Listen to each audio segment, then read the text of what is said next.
coming, and they felt like it was really flexible and malleable. So it looks like he's one that's going to play the movers in the Galio, the Rise, the Talia. And really big picks for him and the Tigres is getting into game 1 draft here, Decerux. We see a lot of focus at the Maokai, the Orianna, very targeted at Luminosity Gaming. And it is a game 1 first pick Renekton, which is a bit of a surprise for me to see, I gotta say. I have a lot of faith in FakeGod to play the Renekton circle. It's a big champ for him, but he plays the Cassante, the Ornn, the Gragas, and the Gnar very well. So I feel like he has picks of whatever he wants, and other big picks, priority picks, could be up and available for Tomio and Luminosity Gaming.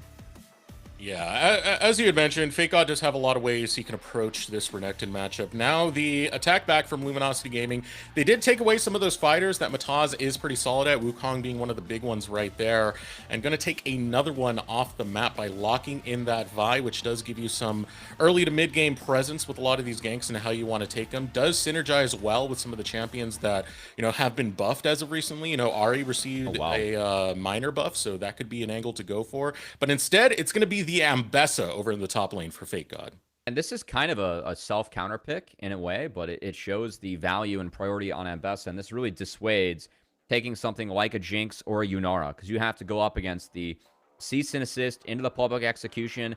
That's tough to play against if you're an 80 carry. There are not a lot of marksmen that can play up against that one, so I think that kind of removes the big hyper carry that you might want to put behind something like a Renekton, and relegates you to something like an Ezreal, which is going to be locked in. So now you're asking to get Kai'Sa now, which is a champion that Tactical really likes to play. So I think Tactical very likely to take Kai'Sa here on 3. That said, if they want to drop ADs, Azir is a champion that is still up and available. It could very well get picked up here, as that has been a champ that's really been running the patch and is very high priority still. But no, not going to be Azir. Aurora a little bit faster for the Tigres, and we'll see if it's going to be Kai'Sa or something else here for Luminosity Gaming. Definitely love to see a Kai'Sa.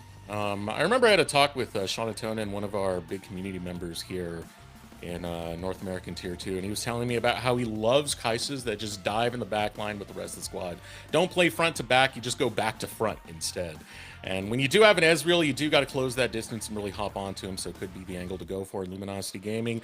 Definitely eyeing up that Kai'Sa, as you had mentioned, Cubby. Yeah, I mean, I see a Vi, I see an Ambessa, and I see a Kai'Sa on that team, and that feels pretty good for the Kai'Sa. You have plenty of go buttons to go in, follow up your team. So, yeah, I mean, for Luminosity Gaming, with the Kai'Sa now, you don't have to worry about peeling for your AD. Tactical can handle himself. You can commit to the full dive if you want. And while Ezreal is slippery, I like the execution that Luminosity Gaming is showing here early. So I think any champions you can take away that might feed into that. Bard ban tells me they might be looking for an Alistar or asking for an Alistar ban themselves from the Tigres. But yeah, I think they have plenty of options in terms of supports that can continue to go in. It's just kind of removing some of the options that the Tigres can respond with here. Taking away that Galio, that's something that Skyy has been very solid at. Especially in playoffs, had a pretty immaculate performance when he was able to pop off on it. 19.0 KDA in playoffs with the Galio. So strong champ to look to not have here. It's actually Tigres who's banning it away to take it away from LG. Just flopping it on sides right now, as still looking through some of the picks that we do have available. A lot of these fighters have been taken off the map. Yeah, so I like that's the going to Poppy be something ban. to watch out for him.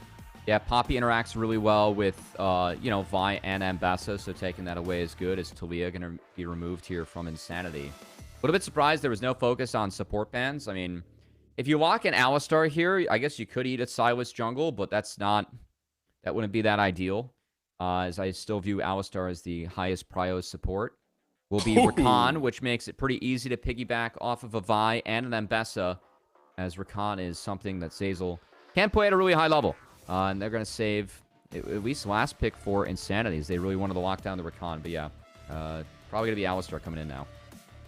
I like the random flex of the Draven. It's something that was pulled out in Game 5. Of course, it's not going to be locked in as the Ezreal's already there. But something that was pulled out in the Game 5 against Astral.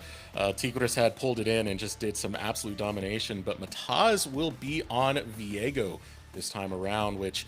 another solid pick for him. We mostly see him on fighters, but when he was put on the Viego, it was a carry performance that we got out of Mataz. Only one Viego performance from Summer. I'm a wee bit surprised it's not paired with something like a Galio. This does give you the Unstoppable has some value here to get out of the Vi, Ambessa, Rakan combos before you find the reset, but I think Viego's pretty limiting as a champion. And yeah, you're really opening up, or I mean, you could have Insanity play something very good against melees here. I like the idea of the Mel. I think it's going to be a Rise locked in, but you could play something that really abuses melees, like a Vex. And there are a lot of dashes available. I think Vex is very high value here. Still hovering through champions. Okay. There's a lot to pick from, and it's going to be LeBlanc in the mid lane coming out from Insanity. So this is a lot of damage coming at you very, very quickly. Yeah.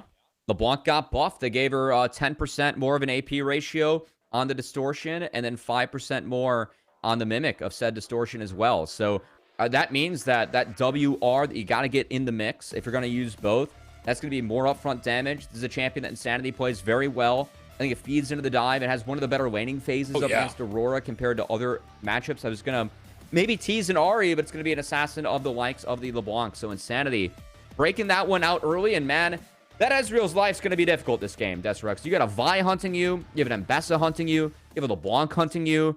That's going to be really tough to get around. Yeah. You have all these champions that can dive onto the backline, and you don't have that much protection coming through. Of course, you know, Alistair is going to do some heavy lifting here to try and stop some of these dives onto the backline. But man, that's a lot of champions, and you only got 2 spells that Luminosity Gaming have used very well in the NICL. So here we are into game number 1, SDM Tigres versus Luminosity Gaming.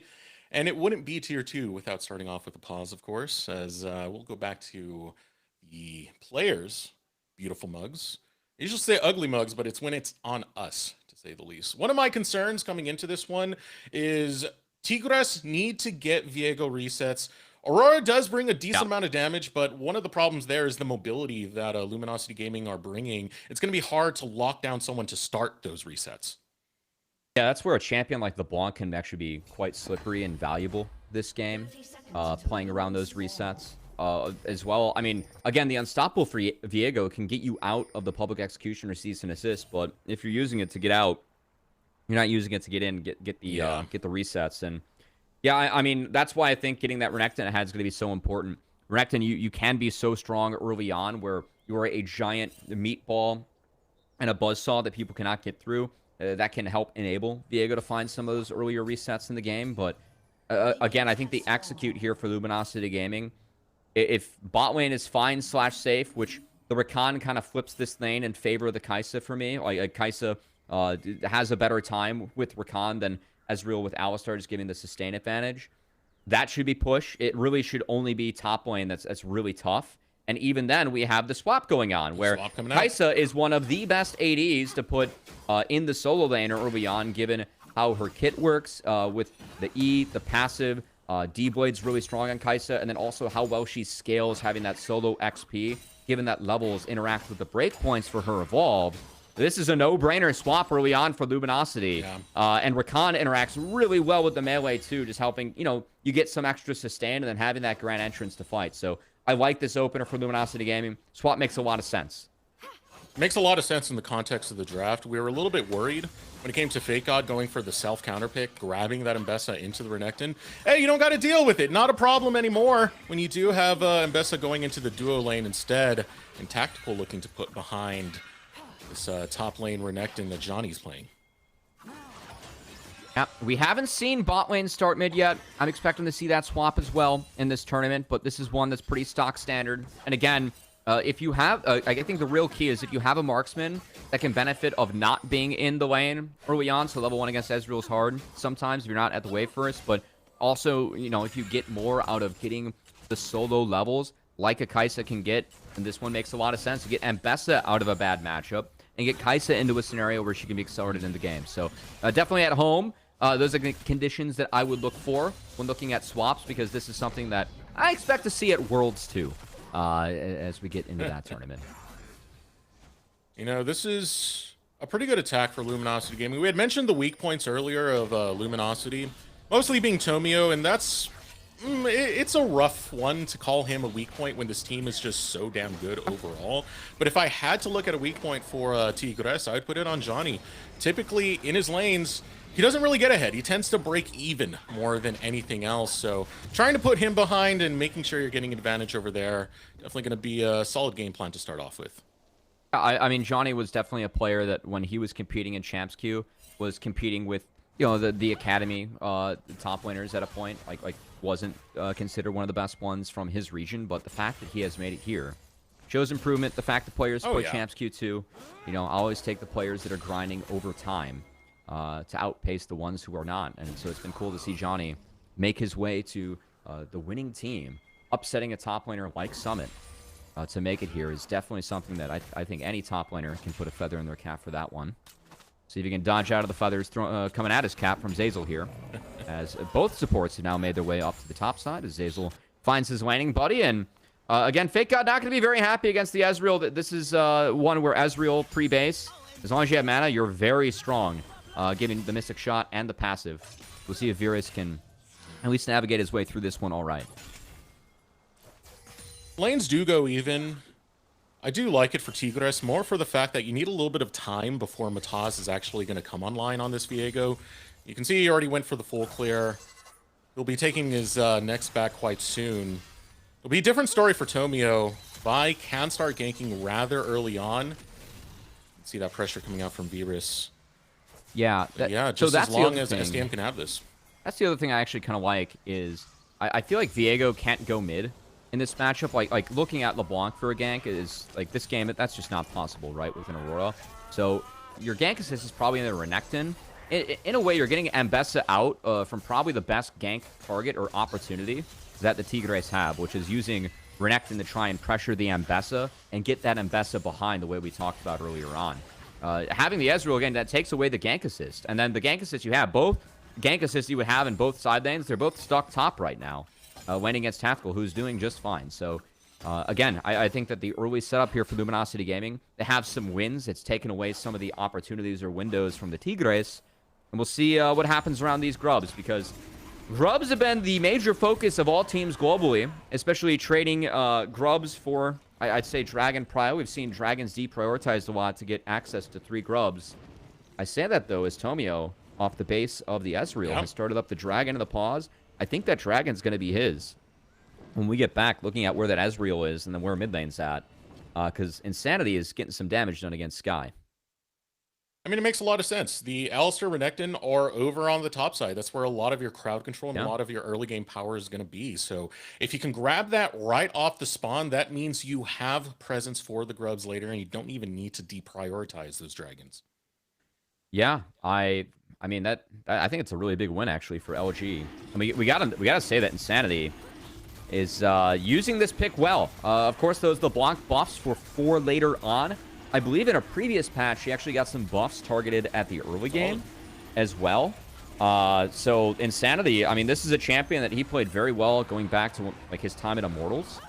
To see him busted out here, I mean, this guy can play anything and everything in the mid lane. The playoff meta, he was playing Kog'Maw Veigar for folks that weren't following NACL. It was quite fun. Having that poke-based setup. LeBlanc could bring the poke later on, but at the moment bringing the pressure early on, and has Aurora in quite the hole. No kidding. Look at that CS difference. Already going to take well over 20 in the lead for that CSD. One of the main drafts right here, thinking you had the counter pick to FakeGod. FakeGod is still not even that far behind, even with the Ezreal matchup that FakeGod is looking to challenge at the given moment. So I feel like a lot of this is going decently well for Luminosity's early game. I think they've checked off a lot of the boxes. Like again, you don't want to let this Renekton Viego get rolling. There's no lead, right? And Ambessa's pretty close to being even to Renekton. I'd say that you're about on pace to where the match would be right now. In fact, you even got more XP. That's a win, because Ambessa can get pushed around pretty early on by Renekton. And yeah, I mean, with all the lanes, we have some goofy swaps, but everything on the scoreboard is pretty close to being even. Besides mid, there has been no action, and Insanity's just kind of been bashing into his opponent with that 5 pick. So yeah, I'd say you're pretty happy if you're Luminosity Gaming so far, and we'll see what this setup for Grubs looks like, because Fighting against Renekton at Grubs can be quite dangerous, but Jauny only with steel caps. That's not exactly where you want to be for this fight. And not in the place at all. You can see the CS now even over on the top side between FakeGod and Jauny. FakeGod still going to stick it out in that lane, all the meanwhile getting the recall from Virus. He cancels it, noticing that FakeGod's still in the area. And with all this priority in the mid lane, it does give a lot more over towards this early game grub setup for Luminosity Gaming. I just don't think that the Tigres didn't really respond to this swap correctly. I think standard lanes were honestly a big part of the win con for them.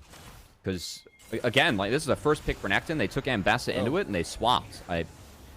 Not having that matchup, I feel like they've lost out on a lot of opportunities to push them around. Now Luminosity Gaming, they take one more grub. They're fine giving away the third. They didn't even have to.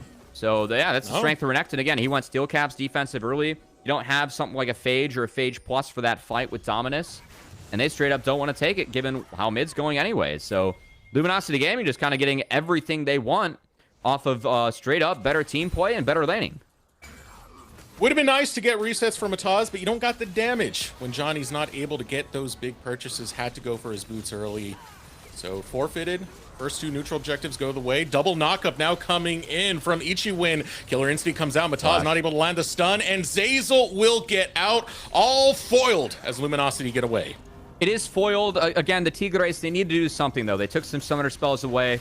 Maybe they can rinse and repeat, as Viego did go to where all of his gank assess was, but again, that was really the only play available. Now, in terms of the rinse and repeat, we're going to have to see it, because with a TP coming out by Zeyzal, he's going to do his best to hold this wave, distract Jauny, maybe prevent him or delay the resets. Tactical should get a little bit of this. And can they find a lane setup again to actually go punish this Kai'Sa that is down sums? We're going to have to see, because I think that the way that Luminosity Gaming should swap now is to protect this Kai'Sa that has no summoner spells. Yeah. And that's a big thing. You got the Ghost out, you got the Flash out, so that is your point of attack. Even Killer Instinct is down, so another tool that's used to kind of juke and jive away from this assault that Tigres can put forward. You have to capitalize on it if you want to start finding yourself. Look at Renekton Ezreal. Luminosity Gaming just dipped back in the fog. They're actually walking towards the same lane. They don't really know where to go because they're trying to find the Kai'Sa. But Tactical is going to take another reset. And then when the Tigres show, Tactical should be able to move to a spot where he feels safer. That said, he cancels it. He's going to walk back to mid. We're going to have a swap where, yeah, Insanity is going to go catch bot. Now the Kai'Sa's mid against the Ezreal. You have no sums, but you're in the shortest lane where you can get the most resources. He's going to be down a level, given that Virus did pick up a lot of that solo XP from the pauses. It kind of stalled this game out a bit. Yeah, I saw people moving up their seats. We're locking back in. Definitely think that hurts the Tigres more. As the slower game plan, again, that top side, I think if it doesn't get going, they're not going to be nearly as strong later on. And the spike of this Renekton has really been delayed. One might even say that, you know, this Crocodile, not nearly the fearsome outback participant that he could be against this Ambessa. Because if you get up like this, I mean, look at the advantage that FakeGod has level-wise, being up almost a full level.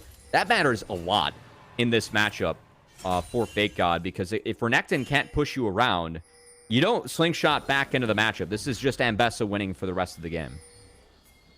I kind of forget. Is he an alligator or is he a crocodile? I know someone will eventually DM me telling me how I know nothing about this, but here we go. FakeGod does get the public execution, getting out of range of Jauny.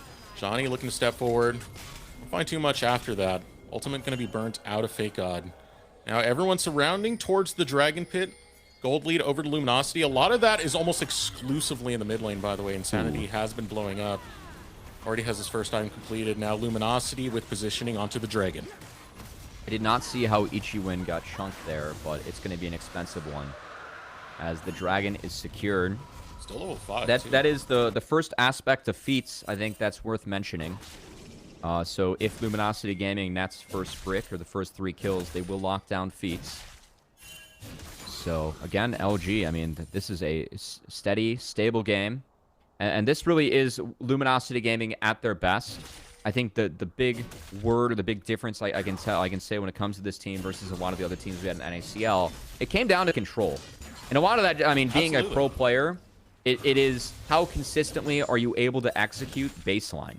And that is really where Luminosity Gaming was just hands down the best as a team. Their ability to consistently play out their lanes correctly, rotate around the map correctly, right? I think that as a team of pros, they get a lot of the simple things right every time, and that is what makes them such a tough team to beat, and why they really were our first seed, outside of just the finals where they did blow out Conviction.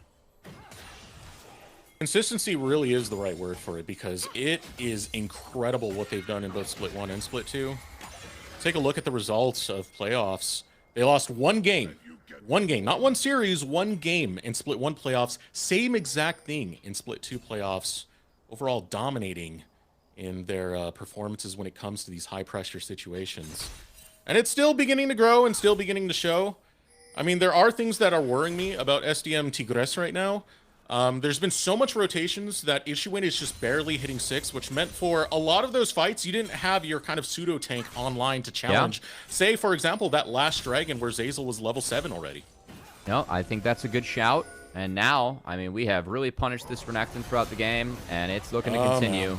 Here we go. Yeah, it's not stopping anytime soon. You blink and you miss it. Jauny is dead, and the focus for Luminosity gets them first blood in the top lane. Yeah, pretty easy to land the chains on LeBlanc when it's a cease and assist from your jungler. Lines everyone up. And all the abilities connect. Yeah, just the guarantee. I mean, we start with the guaranteed CC. We follow up from there. Again, sometimes just getting the little things right. Luminosity Gaming, beautiful rotation. The dive that Renekton set Jauny further behind. And I think we're at the point where this Ambessa is not looking back. You already have Eclipse. You're up a level on this Renekton. It's going to be really tough moving forward now for Jauny, as his build is also a little funky. We're not going towards the Black Cleaver first. It's going to be something different. As, yeah, I mean, this is a nice replay for a play that looked pretty simple and pretty hard to outplay as the Croc. He didn't even use cease and desist, by the way, as the public execution that set it all up. He had to hold on to his ultimate. Okay. Well, I gotta wake up then. I just assumed to be that, you know. Luminosity Gaming, they're learning next and all they can. Point and click. Well played. Well played from Tomio. Tomio's Vi can dictate the game well. And man, playing off his teammates. I mean, this lead that Insanity got. We have not really talked about Insanity a lot this game, but he very quietly has been taking care of business in that mid lane, as this Aurora has really been a non-factor so far. Yeah, I was mentioning it earlier that almost the entire gold lead was on Insanity before that first blood and before those plates were picked up. Yep. Now SDM Tigres will focus on to the Rift Herald. They'll be able to grab that for themselves, but not without losing a member. Virus has to flash over the wall to get himself to safety, but now Ichiwin is in the middle of it all, still popping his ultimate to tank in all that damage. Finally collapsing in is SDM Tigres, but jumping forward with the public execution. Claims 1, claims 2, claims 3. Feats of warfare belong to Luminosity. They don't lose a single member. Finally, one going to drop in tactical, but it's absolute domination so far for Luminosity. Wait, they got him off the Rift. It's a 3 for 2 for LG, and they pulled him off the Rift. Tactical went down in the fight, but I thought he played it beautifully on the Kaisa as the Kraken Slayer damage. He was pumping damage throughout the entirety of it. So it's not even an objective win for the Tigres. LG, they took him off. They get feats. They get the Rift. They haven't dropped a neutral objective yet this game. As, yeah, there was some blood spill, but it's still all Luminosity Gaming in the end. Yeah, only the bot lane's going to fall. Tactical, Zeyzal, they do go by the wayside. But guess what? Rift Herald picked up and 4 kills alongside it. In the grand scheme of things, this is getting really nasty very quickly. Insanity will grab first brick and continue to exponentiate that gold lead, almost 2K ahead of Skyy. Honestly, I really want to see a replay and to see how Tactical played that one, because he ended up using the Killer Instinct early to follow up in the initial engage, but I think he positioned really well in kind of a weird spot after he got headbutted out to keep up the DPS, and that is where Tactical, I mean, I think it's easy for a lot of fans historically to look at, oh, he hasn't been able to consistently carry fights as much as other ADs because he does play quite aggressively, but he's also one where he has the hands to make plays like that. And I think we really saw Tactical be an AD that in a pool of some decent ADs we had in NACL, as, you know, Scary Jerry was with the Skies last split. playing pro. We had Sajed, our most valuable prospect winner, who I think very highly of and think is a pretty elite team fighter as a prospect that a lot of teams the offseason should be looking at. Tactical proved that he was still one of, if not the ADs to beat in this league, going up against decent competition. And to see him continue that today, I mean, that's another kill picked up. Very easy setup from Tomio. As they drop the dragon, but force them to exit bot, that Herald mid means that that inner turret's going to fall. Yeah, already one tower was taken to the top side. They found another one in the mid lane, and they're going to continue the push over to the mid lane. They'll get the Rift Herald going forward as they might look for a challenge down here. FakeGod versus Jauny. Mataz sitting in the background. Public execution goes out, but it goes wide. Now the snap onto FakeGod. He flashes out. Ichiwin's chasing, but he doesn't see the rest of the team. Now collapsing on his squad mates as Ichiwin's by himself. LG will clean up the fight, taking 3. Skyy falling earlier. Jauny and Mataz will meet their teammate on the respawn. I mean, SDM didn't have many good options after they were forced to exit bot after that dragon. I thought they were going to lose between the two teams. So trying to rep his team proud as, yeah, we get a replay. And, I mean, just good chance to see here from Tomio as they connect everything. But, yeah, this is what I was talking about. So Ezreal, okay, already reset. The fact they reached for that, I think they should have pulled back with the Ezreal. I think Virus was making the right play. Like, hey, guys, we got the dragon. Let's reset, try and defend how we can. Instead, they go for a play without Ezreal. That was kind of a weird one. Definitely a big overreach. And, yeah, we get back to live. Massive gold deficit. We're forced to try and fish for a kill on Insanity as he eats the slow field again, but that distortion gets him out. That's a tough one to have to try and capitalize on. When you're going against a LeBlanc, that distortion means you have so much mobility that you can take advantage of. So even Skyy getting that surprise jump with the ultimate use, it's not enough in terms of the gas tank, especially just having a Leandries only to try and face off against Insanity to look for that solo kill. So still empty-handed, and look how early this gold lead has ballooned. 7.3k at the 19-minute mark. Yeah, and look, before we started off with today's series, I caught up with Coach Deos of Luminosity Gaming before this one. And I asked him a very fun coach question, which sometimes, like, when you haven't seen your team play a stage game in a while, I think it's a little bit different to see them, you know, play for the first time. It's been a month plus since we saw Luminosity Gaming back on stage. So I asked him, hey, Coach, wish this today. What 3 things do you hope to see from your team on the first game, or first day, or first game of the tournament? He said, number 1, confidence and aggression. I feel like we've seen that.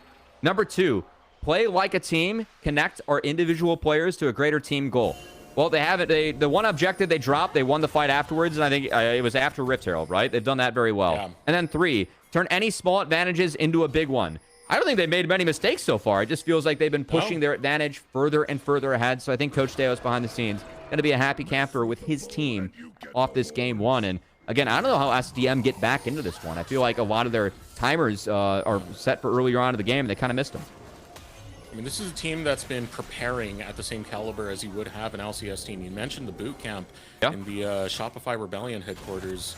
It's going to be real good right now, but here comes the engage from Zeyzal. Finds 2 right on top of it. Jauny looking to fight his way out. There's more members of SDM there. FakeGod getting critically low. Mataz looking for an angle to get a reset. Cease and desist will put him behind bars as Tactical follows with the killer instinct, and the cleanup crew is here. Nowhere to go but to the gray screen as Virus is the last one standing, but he can't stand any longer. It's an ace for Luminosity. That engage from Zeyzal, it didn't lead to kills until the second round of cooldowns. But that engage made it so that Tactical had a very easy fight on the Kai'Sa, was able to auto throughout. You have a Kraken Slayer and a Rage Blade. If your Kai'Sa's free firing throughout that fight, you're going to win it. As Luminosity Gaming, they use that 7k gold lead to get Otacon, turn it into a 10k gold lead. And there's no looking back from this game 1. SDM have been giant slayers. They took down Astral, the definitive super team, but now they're going against the raw experience and consistency of Luminosity. Boy, is it shining through. 10k lead thus far from this team. We got a minute before Dragon does spawn, but they can pretty much have the entire Rift the way they see fit. And I really like from this first game with Luminosity Gaming, I feel like we've seen a lot of their team's identity, right? And that is a pro team playing in Tier 2. They've gotten a lot of the little things right, but also these guys can play a lot of champions in Fearless. And the person that uses that pool the best, it is Insanity. Him busting out that LeBlanc, a legacy pick for him, a pick that has seen some buffs in multiple patches, and I think has moved up the chains a bit. Aurora has good matchups against a lot of the mid laners, but not against Insanity on this LeBlanc. Is that Chain's going to get another? Chain's coming out. The towers fall. And it's only a matter of time. It's been a clinical performance thus far from Luminosity Gaming. Again, when they're put in these high-pressure situations, such as playoffs, as we've seen in the past, they know how to perform. They know how to bring that consistency, and it hasn't let up. Even with scrim results being questionable, they still show up here today to show they can bring it. Yeah, again, just reminding them what makes LG LG. And again, behind the scenes, disguised as the team with the Scrimbucks, where they are the team that's favored. But Luminosity Gaming, I mean, this has been, I'd say, the ideal way to start off playing for that LTA spawn is, yeah, go back. Just look at Tactical's fight from here, guys. Like, when he enters the fight, there's so much that gets used early. And before he's here, it's an even fight. But then once Tactical's here, they use their second big ult, and Tomio sees an assist. Zeyzal has a great re-engage after the main engage was already solid. And they just guarantee that Tactical gets a clean fight. And if your Kraken Slayer, Rageblade, 20-minute Kai'Sa gets a clean fight like that, it's pretty tough to win when you're down 7k gold. So I really like that take from Luminosity Gaming. And man, again, playing as a team, these guys seem to be firing on one cylinder. I think that's really the best hope you can have going up against LG, that you just find them on an off day. We saw them drop best of ones. But as you highlighted, ever since it hit playoffs and when push came to shove and you play this team in a best of series, we have not seen Luminosity drop more than one game. And both split 1 and split 2.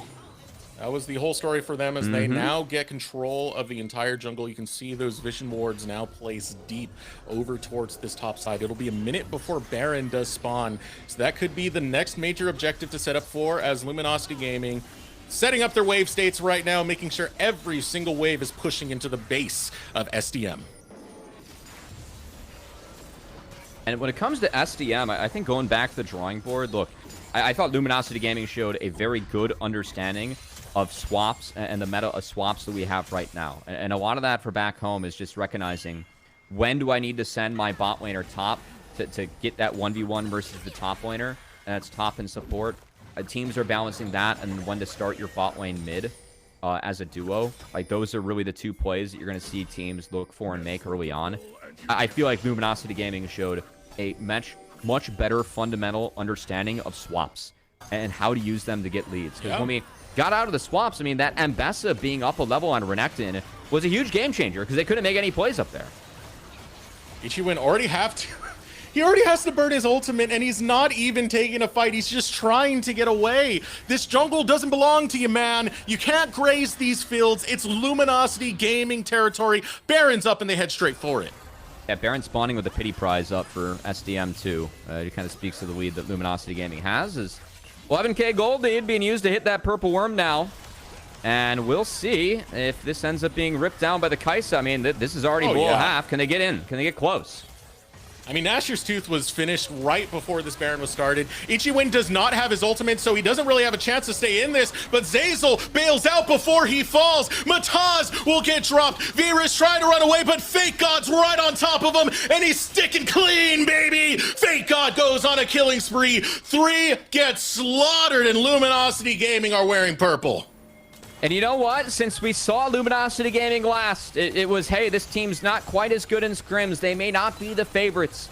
But when we saw them win the NACL finals, that team looked unbeatable. And it looks like they have picked up right where they left off on stage, as they did not look beatable in this game, as they did nothing but take care of business in Game 1 against the Tigres. Tigres, one final chance to stop this, but it's an unstoppable force that's walking you down. Every single inhibitor is collapsing along with those towers. They got wave after wave after wave to play with. Respawns will be found by SDM, and right now it's a matter of time before Luminosity close this. I mean, it's just a matter of, you know, what do we want to do in Game 2 right now, guys? That's... if I'm SDM, I'm kind of curious what ends up happening. I think that they got put in a hole early on with that Renekton B1. That was a weird one. just that early in Fearless taking Renekton then, that kind of concerns me moving forward. I think that especially in swaps, Renekton gets nerfed because you're not a very strong champion level 1 through 3. And, you know, once you get 3, you want to kind of throw your weight around in the 1v1. It was an interesting B1. I think between that and LeBlanc to round things out, too. I mean, Insanity made sure that Skyy really got to never play the game. And, yeah, I mean, there's really not much else to talk about besides that, Decerux. That was a big one for me, too. Insanity had basically the entire lead for quite some time. Yeah. Now, here comes Luminosity Gaming. They're bringing in the Super Minion Waves. Baroned up, so goodbye SDM in this game number 1. They're trying to clear waves, but there's more and more pressure, and eventually it's gonna break you. Ichiwin jumps forward. Between Worlds gonna be popped out, but the heads are getting popped of SDM as they'll run them down. A double kill for Insanity, the complete ace for Luminosity, and game number 1 starts with a bang. LG take it. Well, we said that this was the team of LTA rejects trying to earn their spot and get back, and man, they make it look just like that in game 1. As they took care of business against the winners of the LRN, the Tigres, who found the upsets against Astral. Could not find it here against Luminosity Gaming in this first one, and LG, I mean, look, the score lines we saw when they played Conviction, it looked just like that game. I think they gave up a total of 9 kills in those 3 games and dropped 20 plus every single one of their own. Luminosity Gaming, they are a well-oiled machine when they start to get off to the right foot, the right start to the game. And I really appreciate how they used the Vi to take early dragons outside the grub timers and made sure, I mean, Tomio did a great job making sure that the objectives went their way early on, using the power of the denting blows. And I think that kind of let Insanity cook. He got a lead, and the game was easy from there. And a lot of it came down to just the way the draft went. I mean, Aurora could not keep up with the LeBlanc. Insanity was getting such a massive gold lead very early on, and you had mentioned it time and time again, Cubby, the B1 Renekton did not pay off because SDM Tigres did not know how to handle that very early lane swap that came out from LG. Yeah, I think the lane swap just, again, created a pretty good advantage for LG. Having that Kai'Sa have a little bit more XP early, then they swapped it up to get the Ambessa more XP later on. Kind of got out of 2 windows where those matchups can be difficult. Ended up being very happy for the team fights for LG. Played and executed very well. Off of that note, we are going to take a moment to throw it over to short break. Dominating game number 1 coming out from Luminosity Gaming. We'll see if SDM